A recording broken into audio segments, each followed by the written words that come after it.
Creed Carmina or Creed Queen of Silk? Let's talk about it. Welcome back to the channel, everyone. Disa Maria here. Yes, we are comparing Creed's Carmina versus Creed's Queen of Silk because this is a question I keep getting in all of my comments on all my platforms. It's interesting how it keeps coming up, but hey, we're going to talk about it. I figured enough people are interested in this topic that I should make a whole video on it, so here we are. Lipstick of the day today, everyone. I am rocking out with MAC Bronx lipstick, which is like a cool tone neutral nude kind of color. I've been really digging this one lately. It matches my vibe. You know, I like cool tones, y'all know this. Details on all the beauty and everything on my face, as well as all the fragrances I discussed today, will be in the description box below, so you do not have to ask questions about it. Next up, we have fragrance of the day, and I'm wearing one that I'm enjoying. This is the newest release from the house of Victor and Rolf fragrances, and this is Flower Bomb Extreme. I love the bottle, the powder pink and the black. I'm here for it. Raspberry, vanilla, and patchouli in here. This is fun, this is girly, but this is also kind of yummy too at the same time. I am enjoying this one. You're gonna get your own review at its own designated time, but yes, Victor and Rolf's Flower Bomb Extreme is the fragrance of the day. And now let's get into comparing these two fragrances. So we're gonna start out with Creed's Carmina since it came out first. With Creed's Carmina, this one right here, I remember when the news came out about this scent, it broke the fragrance community because we was like, wait, Creed's doing a cherry fragrance? Because Creed is really more so known for florals based on their older scents. To me, florals, maybe a little bit of citruses, but not really a fruit house. They're not a fruit house. So this was a new direction for them. But as we get into the notes and things, you will see, yes, cherry was in the mix, but Creed still kept to its roots, in my opinion. The notes are, we have black cherry, saffron, we also have pink pepper, and then y'all, we also have May rose, peony, and violet, and we have cashmere wood, and we have musk, ambrox, and myrrh, and frankincense in here. So as you can see, yes, black cherry is in here, but we got some spicier notes. We got, of course, a bunch of florals because, again, it's a Creed fragrance. And then we have some ambroxan in the base. We got some woodiness going on. This one is, yes, it is a cherry scent, but it was a cherry scent with dimension. Now, for me with Carmina, though, black cherry is what got me through the door, but the florals are what made me stay around and actually get a full-size bottle of this scent. So this is really a rose and peony and cherry scent. That's what it is. But then the dry down, you get those incensey notes, the myrrh and the frankincense, and then of course the saffron. So it's a cherry scent, but it's a floral scent first to me with some depth. That's how I feel about this one. Now, the best time to wear Carmina, in my opinion, is springtime, because I actually smelled this scent in other seasons, sampled in other seasons, and it did absolutely nothing for me.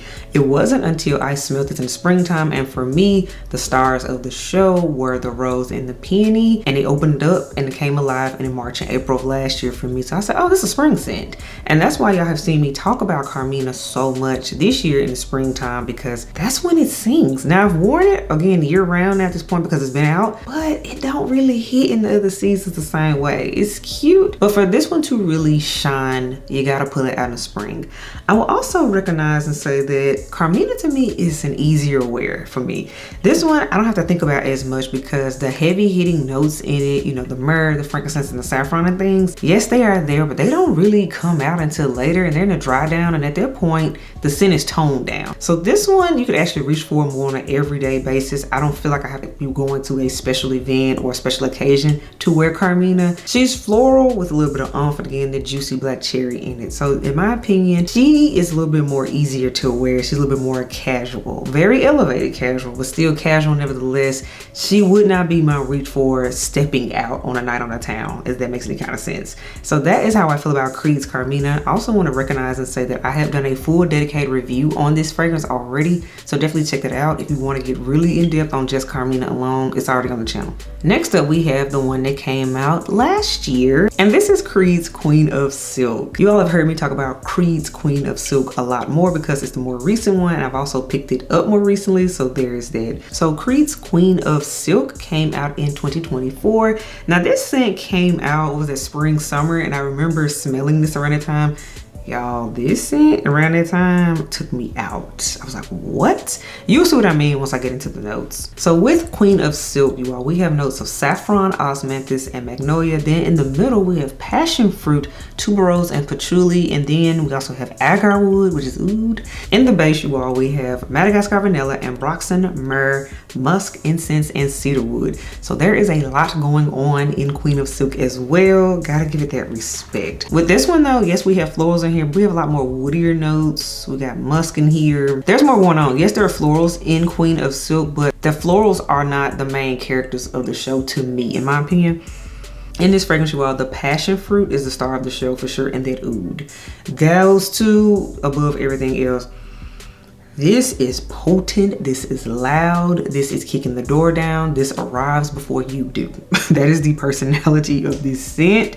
I just had to go ahead and get right into it. There's no way to sugarcoat Queen of Silk, because when I first smelled this scent and it was warm out, you all know the OGLs, y'all know the story. This choked me out. Like this, I cannot wear it in the spring, the summertime. Fall is kind of pushing it, but needs to be late fall in my opinion. This is a winter fragrance. Winter fragrance, cold weather scent, that is when you wear Queen of Silk. And oh, by the way, because of how potent this is and how loud this scent is, you need to be going out for this one. Like, this is event worthy. Don't get me wrong, of course you wear a fragrance whenever you want to wear it, but for me, I wear this when I know I'm literally going somewhere. I'm going to be around people, and there's also going to be maybe some outdoor activity maybe with this one, because it's so potent. It is so potent. I remember when I first tested this scent out, when I had just a sample of it. I had it on, I was in my car, you all. My car was full of this scent. It was just like, whoa. And mind you, I didn't spray it in the car. I had sprayed it in the house before I went out and got in my car to go and do what I had to do. But no, my car was filled with this scent. So that's why I say Queen of Silk, I need to be really going somewhere with this one. And oh, by the way, I gotta roll the windows down with this one because she's loud. You do not have to spray a whole lot of this one. I do maybe 4 sprays, if even that. And that's kind of pushing it.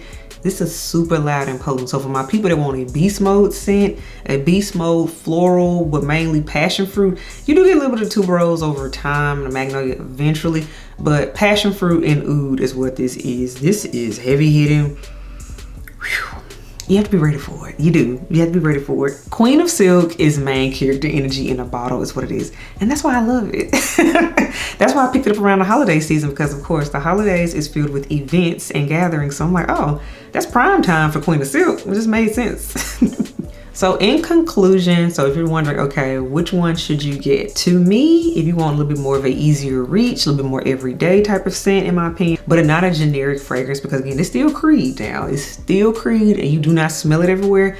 I would say go with Carmina. Now, if you want your scent to be loud, kicking the door down, you trying to show style, main character energy, all of that, Queen of Silk will be the one I would pull for.